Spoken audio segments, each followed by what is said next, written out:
Sunday. It's Sunday morning. I love mornings. The games are over, and we're breaking it all down. This is your Morning After podcast, with all the insight and analysis on the Utes, Cougars, and Aggies. Presented by UCCU. Love where you bang. The Morning After podcast with Hans, Scotty, and Lloyd Cole begins right now. And he gave us an opportunity to come in here and show what we're made of. On 97.5, the KSL Sports Zone.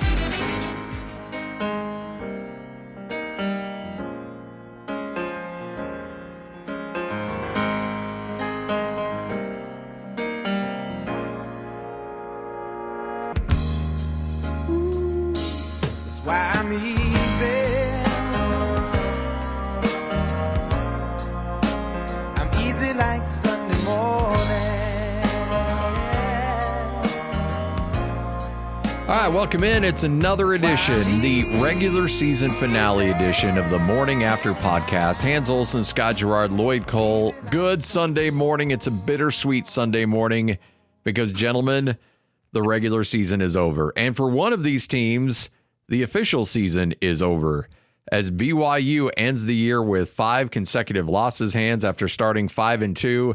You were there in Stillwater, and boy, these back-to-back weeks, it felt like there were so many opportunities for BYU to get W's, to get that elusive 6th win, and just couldn't get it done down the stretch. Yesterday, a real kick to the nether regions, a loss in double overtime. Oh, it was such a brutal kick to the nether region. So imagine being Isaac Rex. Oh. So you're in double overtime. You have an opportunity to win it because Oklahoma State had the ball first in double overtime. They scored, but you stopped them on the 2-point conversion. So you're thinking, all right, score, get the 2-point conversion, end this thing, get out of Oklahoma State with a win, head to a bowl game, get extra weeks of preparation.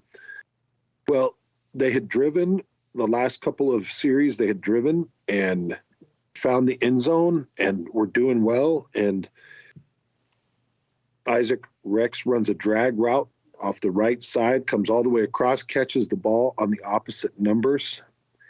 And the defender comes up, grabs him, pulls the arm down. He would have been tackled for probably a 7-yard gain. It would have been 3rd and 1 about. And the defender just rakes the ball out. It hits the turf. Oklahoma State recovers, and it's game over.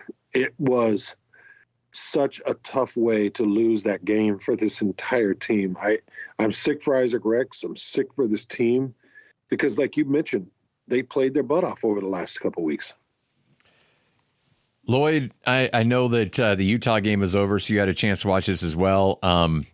It just felt like that. All right, so you give up the touchdown and then you block the extra point. And so I'm thinking, all right, you know what? Jake Retzloff, let's see what you got, man. It hadn't gone well. I think he was like 8 of 23 or 8 of 24 passing up until that point. And you know what? The kid got it done. I mean, he gets them down into field goal range.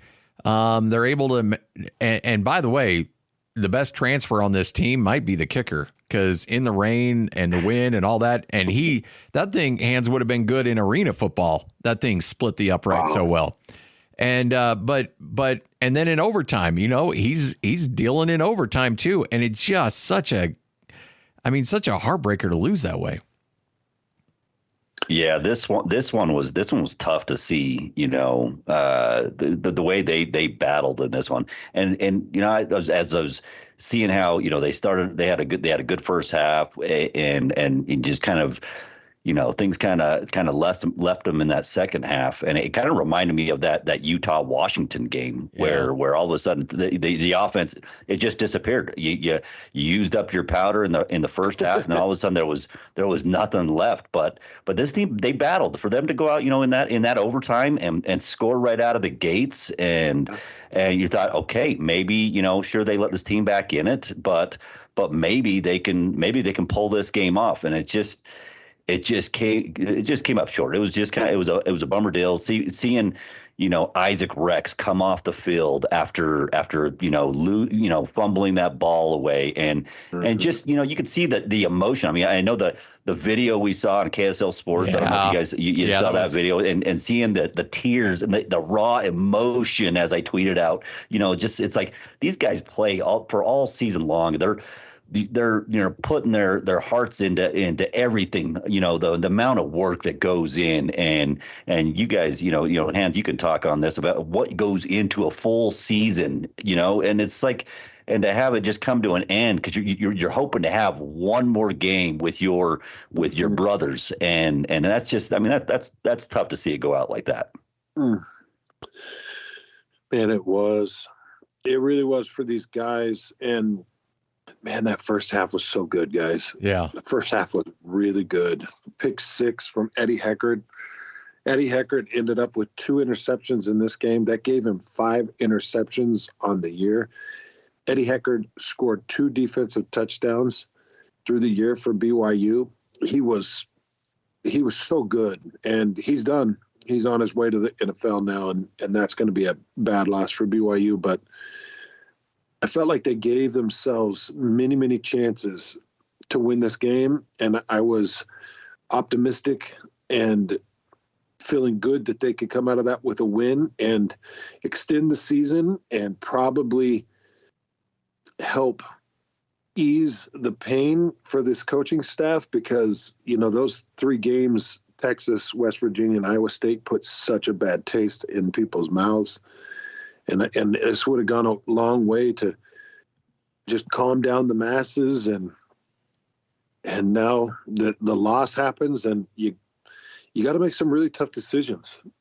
I'm sure Kalani's got some really tough decisions in front of him that he has to make now. That maybe a win and a bowl game win, maybe it holds those changes off, but I'm sure that Kalani has to make some pretty difficult decitions. Yeah, that's the thing that I'm really kind of struggling with too, because now I know Kyle was swapping out offensive coordinators like he was underwear there for the first few years in the Pac-12, but I also think that I think you got to be careful about being too overreactionary your first year in a P5 conference. Like, I get it. Like, I know the Barbarians at the gate. They've got the torches. They got the pitchforks. Everybody's cranky. Everybody's upset. I get all that. And you're not wrong. Like, I think BYU fans have every right to be upset, especially when you had 5 opportunities to get that 6th win and you couldn't do it. And really, you lost 6 out of your last 7 games if you back it up a couple weeks. So I understand all the frustrations. I get it. Like, I had BYU winning 7, maybe 8 games this year.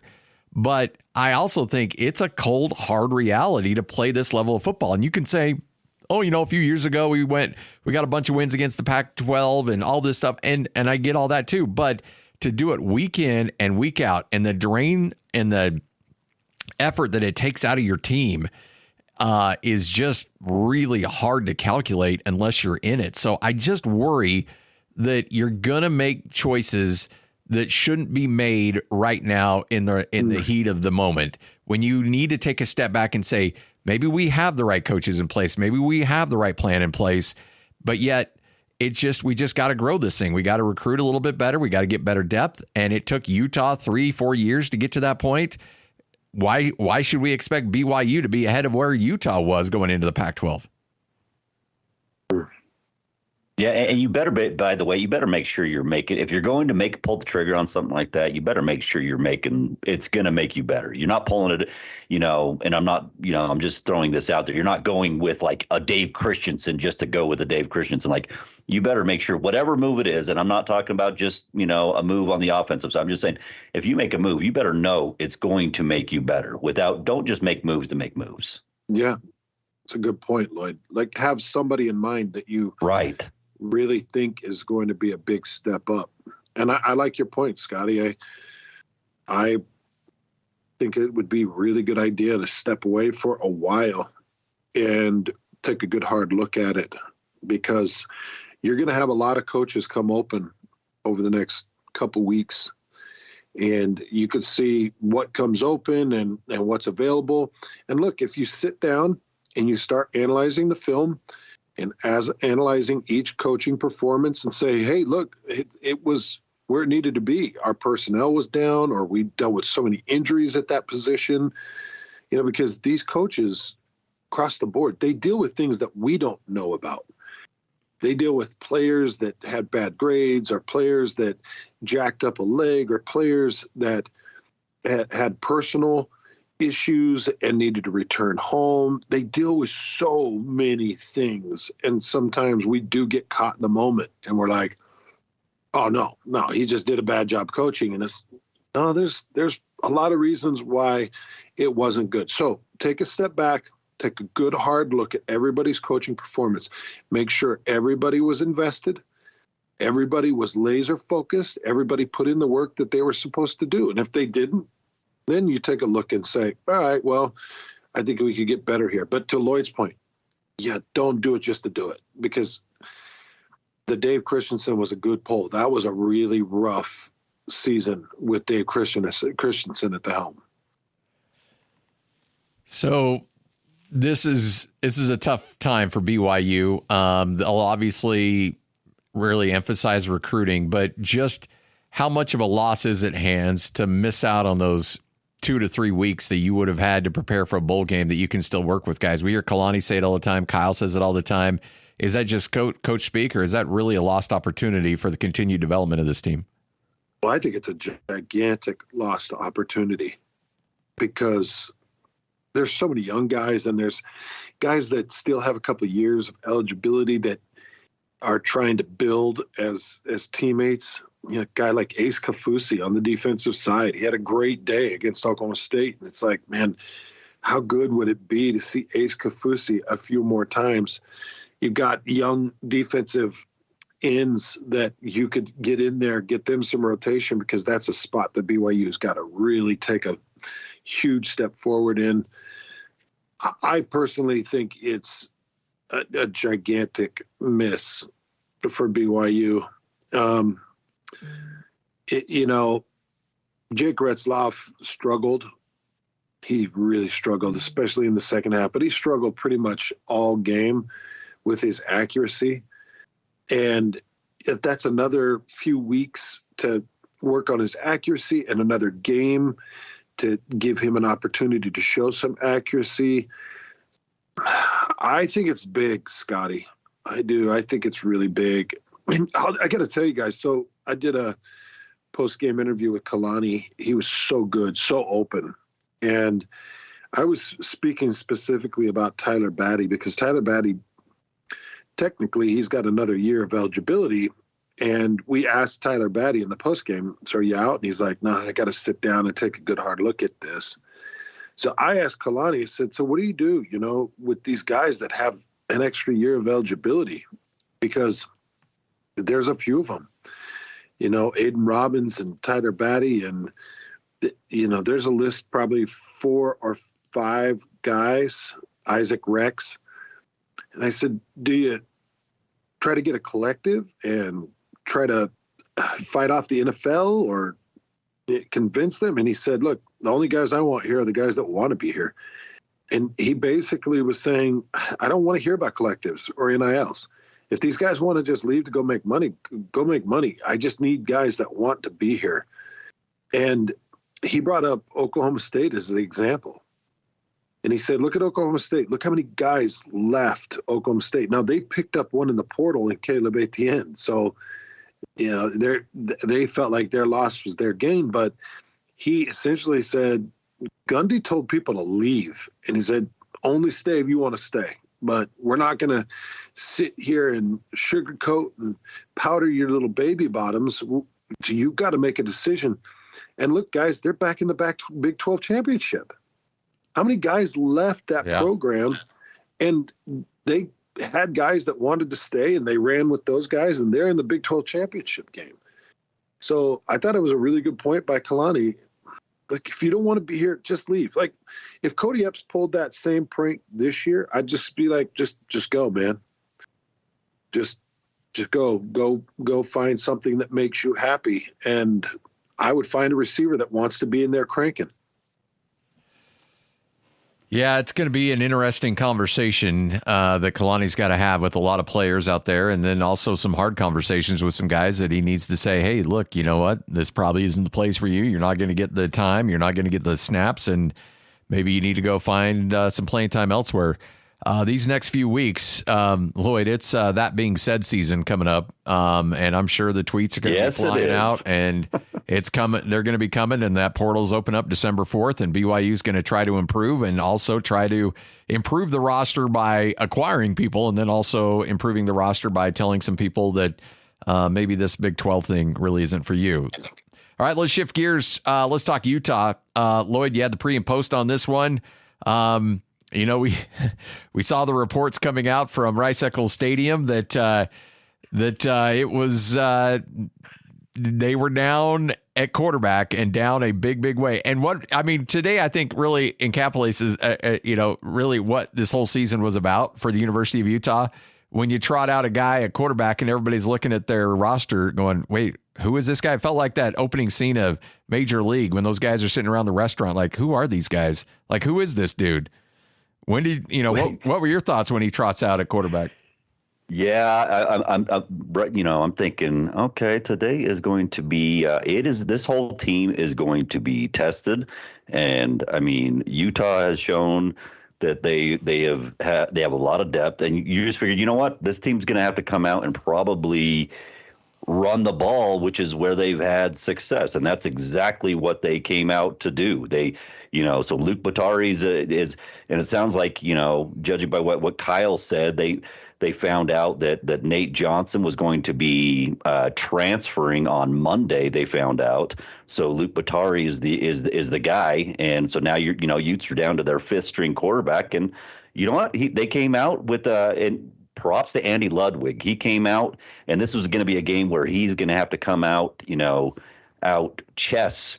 Deion Sanders in this Colorado team and pull something, put something together, and they did. They came out and they ran the ball 10 straight times. In fact, if I remember right, I don't believe they even threw a pass until the second quarter. Like, they came out to run the ball. You had Jalen Glover had a hell of a game, his biggest game of his career. He went for 107 yards. You had Jaquindon Jackson went for 68 yards. Sione Vaki, 68 yards, 268 yards total rushing, and that's what it was. At halftime, you had Utah out rushing Colorado, but then you had Colorado out passing Utah, and it seemed like that if that was the way that game was going to go, then it was probably going to favor Utah. No Shedeur Sanders in this one. Obviously, Utah dealing with all the injuries on the defensive side, but look, Colorado's a mess, and they don't have the depth, and they tried to make it a game a little bit, but for the most part, right. Where was your concern level at this game? Because it sure felt like, even with all the issues Utah was dealing with, there was no way they were going to lose this game. Yeah, it didn't. It was interesting at times. An area where Utah kind of struggled was in the secondary a little bit. This Ryan Staub came out, and he actually had some. I mean, he was 17 of 24 for 195 yards. He actually had some decent plays. Probably the biggest play was probably on the first Colorado series. They're actually driving, and you see and Connor O'Toole, a strip sack, I'm going blank on the defensive end. Why am I going blank? Fillinger scoops it up, and they go drive and they scored. Like that was really the difference in the game. And by the way, they got that. The big talk was on Tuesday was about that flu bug that I guess was going through the team a little bit. And on Tuesday, Kyle said if the game was going to start today, they would probably be 12 players short roughly. And it sounded like some of those players were back in there. You had Karini Reed back. Cole Bishop was back playing. This was his. Was a game that he played, which, by the way, side note, he was asked in the post game whether he was going to return or not, and he said he really hadn't made a decision. You had players that gave him, because he didn't walk, obviously. He had players that gave them their lays and stuff like that. So there was actually kind of a feeling that maybe Cole Bishop might be on his way out, possibly. He didn't say he was going to be, but like the voice, the inflection you got in his voice, the tone, it just seemed like maybe Utes might be without Cole Bishop next year. So, but it was definitely definitely a game where it's probably closer than it looked. They had a couple field goals from Cole Becker, but really it didn't seem like Utah looked like they were gonna, it seemed like they were gonna pull this one off. Wow, for some reason I thought Cole Bishop was a sophomore, but yeah, he's a junior. He can make the jump. Hans, what do you think the NFL, if you were to grade him out, what do you think he is round-wise? Very high. I think he's a very good fit for a lot of defensive schemes in the league. I think he has consistency. I know he was out for one game, but he's got all kinds of consistency. He's stayed pretty healthy, though. Yeah. He's built well. He's got the speed. He's got the mentality. I have not even looked into draft grades for Cole Bishop, but just from my vision and the film, I've got to imagine he's a fourth round look, maybe low end third at the highest and low end fifth at the lowest. But a fourth round pick, because I think NFL teams are always looking for good, solid, foundational, well-coached talent that can come in and have some production.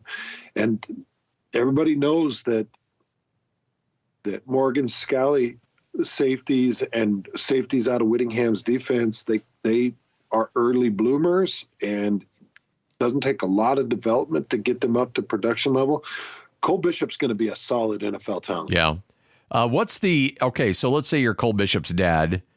What's the round you need to get back from an NFL scout where you say go? Is it third round? Is it fourth round? I would say third, fourth would be, because if it's fifth or lower, then you could slip out of those rounds pretty easy and be a free agent. So what's the rounds where you feel like, okay, you need to go? If it's anything below fourth, if they're giving you a high end is your fifth round, then I would look at coming back. I don't know what Cole Bishop's doing in collective or NIL. I don't know if it even matters to Cole Bishop. Maybe it doesn't. Maybe money doesn't matter, but I'd look at it, Scotty, and I think to myself, okay, what more can he do to improve his draft stock? If he came back for another year, like how much more could he actually improve it? He's been so good, so freaking good. I don't know if he can improve it much more. So if it was like a fifth or sixth, no. If I'm getting anything in the fourth or third rounds, I'm going out, man. I'm going to start my NFL career. Lloyd, I'm kind of curious. Kyle had an interesting line where he said that Brant Kuithe is, and correct me if I'm wrong here, because I didn't listen to the sound. I read some tweets. So if I misspoke here, correct me. But he said that he believes that Brant Kuithe has made his decision, but he's going to leave that announcement up to Brant. Is that correct? Yeah. I believe that's what essentially what he said. And so I think maybe we'll hear something here soon. Like me and Christian were going back and forth on this, whether he was going to be back or not. And Christian kind of believes that Brant's probably going to be gone, and we kind of had a little bit of a discussion, like, whether it's like if coming back one more, I mean, I gotta imagine he could improve his stock if he comes back. I don't know what he's hearing, and whether he's hearing, if he's hearing fifth round or something like that, then I think if you're Brant Keithy, you have to come back, especially knowing what's coming back. One thing to note, by the way, and this was before the game. So Devon Vele did not dress, and I don't know if that was because the flu bug is going through had hit him or what, but he also did not walk. So I don't know what that means for Devon Vele. You very well could see him maybe come back. I know. I don't know. I thought it was a little bit strange that he didn't walk. So what do you think that says, Hans?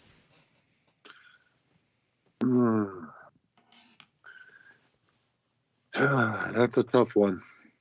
A little bit odd. Give me the exact scenario again. About as far as with Devon Vele not walking. Yeah, no. So he didn't walk. And I said he didn't dress. So I'm assuming maybe possibly a flu bug. I don't know. Like I said, the flu bug's going through the team a little bit. That was the discussion on Tuesday. But he did not do the walk. So I don't know what that means for him. Does that mean anything to you, Scotty? I can't really. Well, I would think if you're planning on leaving, right, you're going to walk. You're going to want that moment with your family. You're going to want that moment with the stadium camera on you and the video board and getting that applause. I mean, that's the way I take away from it. But he's had a nice.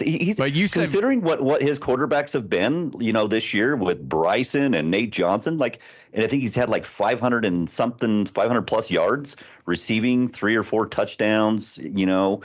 He's had a great season. Yeah, I would say for that, him anyways. But looking at next year and in the Big 12, which is the defenses aren't quite up to speed. They give up a lot of points. You got Cam Rising coming back. I would say, and again, this is me speculating. I don't know, but I would say he's coming back. But you said you said Cole Bishop didn't walk either, right? No, he did not. But players gave him his. Okay. But players gave them. He had a bunch of a couple lays on him in the post game. So players gave them his lay. I don't know if that was a little bit of symbolism there, or saying goodbye, thank you for your. But he, like I said, he didn't say anything. He said he wasn't sure. He hasn't made a decision. He was asked specifically if he was coming back, and he said, "I have not made a decision."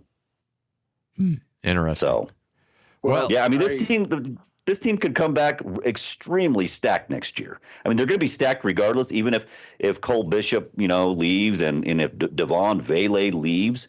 But I mean, if guys like that come back and decide to make one more run at it, this team could be. Scary. I mean, it'll be scary in the Big 12. It's like I already thought they were, go in there and be a top 3 team out of the gates, anyways. And yeah, these guys. It doesn't change anything of them being a top 3 team. It's just, they're just that much better. Well, put me down for, I think just the tea leaves just looks to me like it would be better for Brant Keithy to be back. I can't get a feel for many other guys, but I think Brant Keithy stands to gain more than he loses by coming back, especially with Cam Rising coming back. That's his buddy. He has a lot of faith in him. Just put me down early as a Brant Keithy returns guy. Yeah. It just makes a lot of sense, honestly, to do it. And especially the better that Dalton Kincaid plays and guys that are in the NFL playing that position, coming off the injury and saying, look, if I'm a scout, I'm like, I need another year of film on you. I need to see a healthy playing in a big boy conference again. And let's see what you can do. It just makes a lot of sense, but we'll see how that goes. We're going to spend a lot of time talking about what the Utes need. But I agree with Lloyd. It could be a scary good season for Utah. If they get this injury bug behind them, and Hans, you and I have talked about this too. I think every team in the state will do this to a certain extent. You self-scout, you self-evaluate after a year. But if I'm Kyle Whittingham, I'm leaving no stone unturned, and I don't know what the strength and conditioning program looks like. I'm not, and by the way, I'm not pointing fingers. I'm not saying that's wrong, but you have to take, and Utah State's got to do this as well. They were decimated with injuries, and BYU with the safety issues and some of the issues they've dealt with. You got to take a long, hard look at what are you doing to prepare athletes for this, strenuous season, because this is unlike anything we've ever seen at the University of Utah. You've got to look and take a deep dive on everything and make sure, okay, sometimes injuries are freak and they just happen. And sometimes you just have a bad year. And if that's the case, you're like, okay, we did everything we could. We've evaluated and we feel like we've got a good staff in place. And it was just a weird year for that to happen.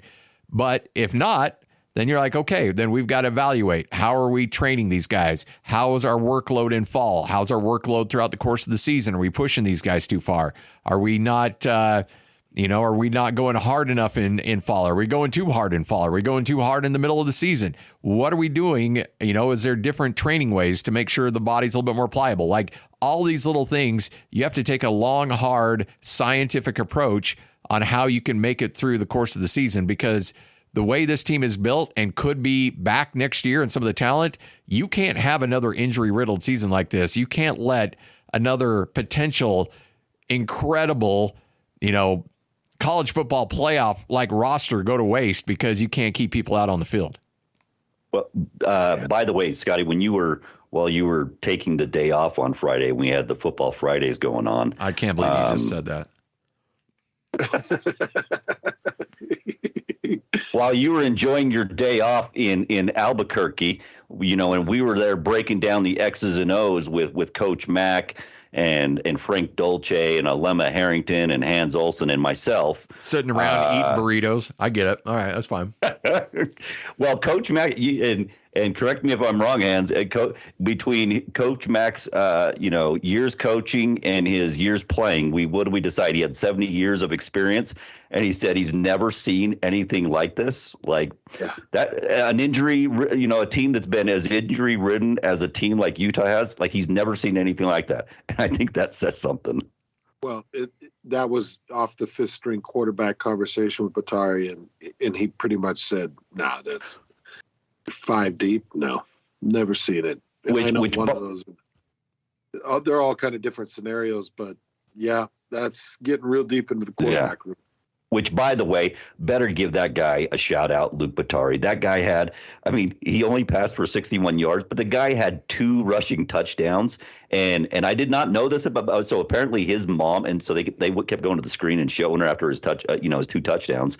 And, she was a former, I think, swimmer for Utah. So, and he grew up as a Utah fan, growing up in the Bay Area, but like kind of a cool storyline seeing him, so shout out to Luke Bottari for getting that, those 2 touchdowns. It was actually a really cool story. Yeah, that's awesome. That's good. It's a good day for him to shine. All right. While you guys were sitting around shooting the bull and having fun, I was working in Albuquerque calling a football game that ended up going, felt like about 6.5 hours long. I mean, it just seemed like every moment I got Christian in my ear like, hey, legal ID. I'm like, what? It's been another hour? It's been another hour? That game was 4.5 hours long, double overtime, tons of penalties, tons of injuries. And Utah State was able to hold on and get a double overtime victory on one of the craziest plays to end a game I have ever seen. Utah State really was just getting bullied because they lost MJ Tafisi, they lost Anthony Switzer, they lost Devin Dye in a defense that had already just been ravished with injuries.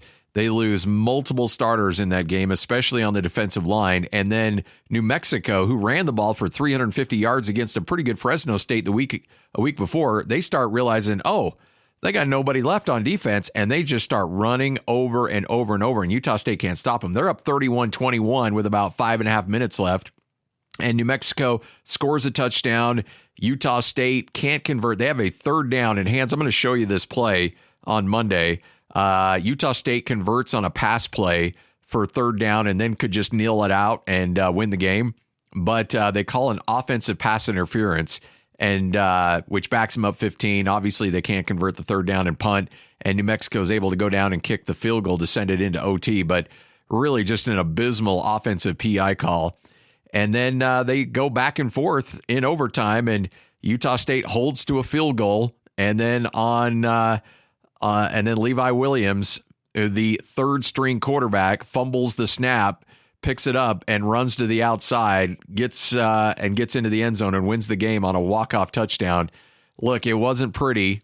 It wasn't anything to be overly like, it just wasn't something you like, well, that was a dominating, exciting game. It was, I think I texted you, it was one of the best, worst games I've ever seen in college football history. And it was, I mean, I'm running out of adjectives to describe it. It was just as crazy of a game as I've ever been a part of. Well, it feels like this season has just been a wild ride altogether. And you see it culminate in this double overtime win where you're asking everything from Levi Williams. And he started and finished that game and gave you 25 carries and 160 yards. Yep. And 3 touchdowns. Yep. And 2 touchdowns through the air. Should be your Mountain West Conference Offensive Player of the Week. I mean, almost 450 yards of combined offense between rushing and passing and 5 touchdowns. And I mean, here's a kid that it's such a great story too, because he's got another year of eligibility, and he was telling us in postgame, his mom was in the military, his grandparents were in the military, and it's been his dream not to play in the NFL, but to be a Navy SEAL. That's his dream. And he's got his degree now, and he's got another year of eligibility. And he's like, I'm shutting it down. I'm going to go into the military. I'm going to enroll, and I want to be a Navy SEAL. That's what he wants to do. And he goes, look, protecting this country has always been something that I've always wanted to do. I've always wanted to be on the front lines and following my family's history and legacy, and that's what I'm going to do. And so he's got another year of eligibility. He's like, nope, not doing it. I'm going to go and join the military. And those are the kind of guys that you just respect, and just because he could stick around and milk out maybe an MBA for free and still keep the college dream alive and still enjoy it. But he wants to get on with his life, and that's what his ultimate dream has been. And I can't give enough praise for a guy that wants to do that. It's just incredible. Yeah. We need to get that guy on this week, by the way. I think we need to have him on. That is such an amazing story. Like, I have such respect for like Pat Tillman and what that guy did. I mean, leaving behind all, that money. And granted, Pat Tillman wasn't the greatest NFL player, but my God, the guy left behind money, and to go do that, to go fight for your country. And the same for Levi Williams, wanting to go to leave, going to school, especially in today's climate, it's not the easiest thing to do. And to see that this guy, I mean, so much respect for a guy that wants to fight for our country. I mean, it gives me chills, goosebumps just thinking about it. Yeah. Yes. Let's see if we can get him on. That'd be great. Absolutely.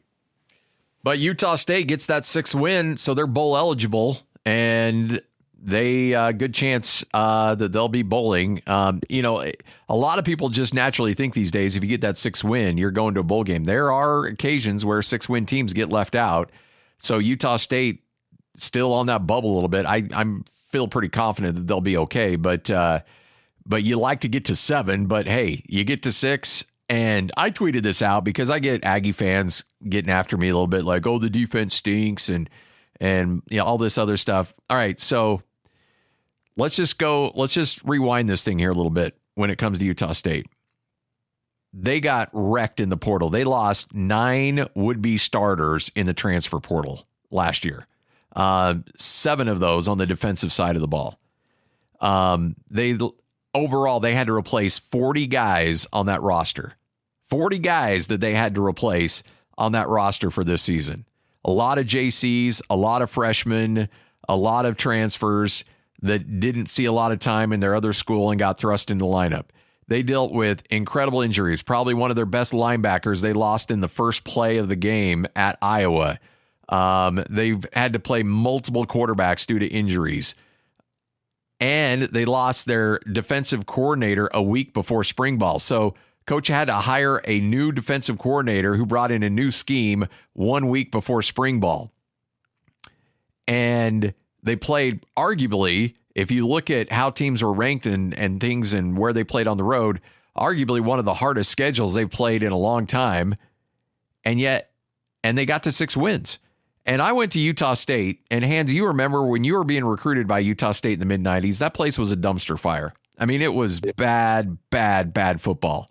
And when I went to school there from, roughly 96 to 01, and then stayed there and worked for a few more years, I lived through the McDennehy era, the Brent Guy era, the Dave Arslanian era. That was horrible, horrible football. And for any Utah State fan out there, to be in Moan with 6 wins in arguably one of the most tumultuous years you've ever had that a coaching staff has ever had to deal with, and you're still bowl eligible, you need to shut your mouth and say thank you to Blake Anderson and the staff, and thank you for trying to keep this thing together, and thank you for getting your team to a bowl game when this easily could have been a 2 or 3 win season.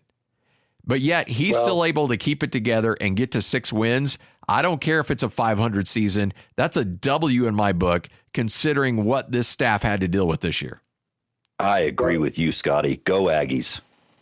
Well, there was a moment there where they were 3-5, and you and Lloyd were talking about it during the show. It's like, all right, 4 games left. You got to find 3 out of the next 4, and we all kind of felt like they were winnable games, and they should be able to find their way through at least 2, but maybe a 2-2. But they get 2 wins in double overtime between San Diego State and New Mexico. 2. They go to double overtime. They keep their focus, and they get wins. And then they beat the crap out of Nevada. Now, the Boise State game, that's an outlier, because you're always dealing with weird quarterback stuff through the entire year, from having to start and play Levi Williams to the Lega and Hillstead rotation. And he still finds a way to get the 2 overtime victories and get that win against Nevada and advance to bowl eligibility. Yeah, I think they overachieved this year. Yeah. They absolutely do. And by the way, I agree with Scott. Came from a guy tweeted at Scotty after he quote tweeted his, your tweet on this, Scott. He says, I agree with Scott. No matter what Lloyd tells him in the morning after podcast, go Aggies. So that's what that was. Blake Anderson and that staff did a hell of a job with what they were dealing with. Absolutely. Amen. And go Aggies. And by the way, if they keep that team intact, and they need to add a little bit of help on the offensive line. They need to find a good pass rusher or 2 and a little bit of help with linebacker. They're good on the back end. Then they could be scary good next year. They could be really, really good next year. And it's funny because Anthony Switzer, who would be eligible to leave, he's graduated. He tweeted out earlier today and said, I'm coming back. We're all coming back. Time to Aggie TF up. And so if you got Switzer back and Blake Anderson, look, they feel like they're more prepared this year for the transfer portal than they were last year. They've got Gary Anderson has a collective in place. They're not handing out trucks. They're not handing out big dollars, but they're handing out something now. And they feel like that they're prepared this year. They're a little bit more proactive to avoid getting decimated. Now, I don't know if that's going to be the case, if they can hold on to guys like Ike Larson and Jalen Royals, but there's 3 players that you absolutely have to hold on to if you're Utah State. Anthony Switzer, who already today tweeted out he's coming back, Jalen Royals, and Ike Larson. You keep those 3 dudes in place, you have a chance to be really good next year. Now, we'll see. It'll be interesting to see how it plays out. And there's some other complementary players in there as well that I think are going to be very, very important. But if Utah State can hold that roster, watch out. Aggies could be pretty good next year. Hey, as long as BYU doesn't come a knocking, they'll be just fine. Jesus. They just need they need BYU to stay away. Look at you getting it in there. Can't. Well, never mind. I'll keep my mouth shut. Okay. All right. How's everybody got big plans for today? Hans, you're still, well, no, you don't have any leftovers left. You might have to put another turkey on because everybody picked you clean. Yeah. Oh, yeah. They rolled through it. And I've got a big, long travel day today. So I am going to be trying to get back into the state of Utah at some point today. Hey, just real quick, Hans, how's that travel going? Because you had I don't know, an hour and a half, maybe 2 hours. I don't know, from Stillwater to back to Oklahoma City. Now, what's your thought on your travel this year? A lot. It's a lot. It's just weird. It seems like a lot. It's the worst part of the thing. I mean, the games are fun, everything's fun, but you got to admit the travel's the biggest pain in the butt. Yeah, the travel for the Big 12 has been strange. Just, we're in Stillwater about an hour and 20 minutes, we are in Oklahoma City about an hour, 20 minutes outside of Stillwater because it's where the hotels are. It's where the people are. Right. It's where the shops are. It's where the airport is. And so everybody kind of stays around this area and then drives on game day. But that is the norm. It feels like an hour and 20 to hour and 30 minutes is the norm for game day driving, at least in the current Big 12. I am glad that everybody's coming on board. Arizona State, Arizona, Colorado, Utah. I think that's going to help a ton, but it's been a lot, Lloyd. Yeah. Yeah. And I've noticed that. I was trying to think about that. Scotty didn't. What's the most travel you have in any of your games? In Wyoming? In conference games, travels, I mean, that's why the Mountain West, I mean, look, the Big 12 is awesome in terms of stadiums and everything else, the vibe. But I tell you what, the Mountain West is pretty slick when it comes to travel. Your worst, seems like it. Your worst travel is Wyoming. And then you've got two where if you do fly in commercial, you got Colorado State and Air Force, which one's about 45 minutes to the north and one's about 45 minutes to the south, which is, obviously that's not a big deal from Denver. And then after that, you fly into everywhere. UNLV, Fresno, San Diego State, Albuquerque, all have good airports. So yeah, it's not that bad in terms of travel in the Mountain West. Doesn't hold a candle to, West Virginia, where you got to fly into Pittsburgh, or where you go into Stillwater, you got to fly into Oklahoma City. I mean, you got some out of the way places, man. It'll be interesting to see how Utah. I mean, because they have the same thing with the Pac-12. Travel's really easy with the Pac-12. Probably the most being Wazoo, probably. Yeah, that's a pain. That's a pain in the butt. Yeah, that's a little bit of a pain in the butt. But outside of that, it's it's easy, and having to deal with that little bit of extra travel. Got to imagine that probably wears on the team a little bit. Well, gentlemen. So, anyways. Enjoy your Sunday. We got to decide the future of this thing, what we're going to do, because technically this could be our last morning after. Yeah, that is, I don't know. Judging by the downloads, I guess maybe it doesn't matter. I don't know. Yeah. Maybe we should keep it going. If we hit a certain number, what number do we have to hit to try to keep it going? I don't know. You guys tell me. Hey, let's go. Sky's the limit today. Let's go 100 downloads. Okay. All you need, we get 100. That's it. And how about 10 ratings and reviews too? I like that. I'd like to see some ratings and reviews. At least make us. I know we don't make money on this thing. With this, we do this because we just love to talk to each other and talk sports. But if you do like it, go rate it, leave us a review, and if we get 10 new reviews, maybe we'll extend this thing out. Extend it out for another week, maybe. There you go. I like that. Well, we probably do need to talk bowl games and stuff, next Sunday when the announcements come out. So we'll figure. Well, Scotty, let's let the ratings decide that. Okay. All right. I'll shut up. All right. All right, guys. Have a great Sunday. Hans, safe travels back, my friend. See you guys. There you go. Gentlemen. It's your morning after podcast. Hans Olsen, Scott Gerard, Lloyd Cole. This is 97.5, the KSL Sports Zone. This has been your morning after podcast with Hans, Scotty, and Lloyd Cole, presented by UCCU. Love where you bang. Catch more of the Hans and Scotty Show weekdays from noon to 3 and in podcast form by searching Hans and Scotty on your podcasting platform of choice. This is 97.5, the KSL Sports Zone.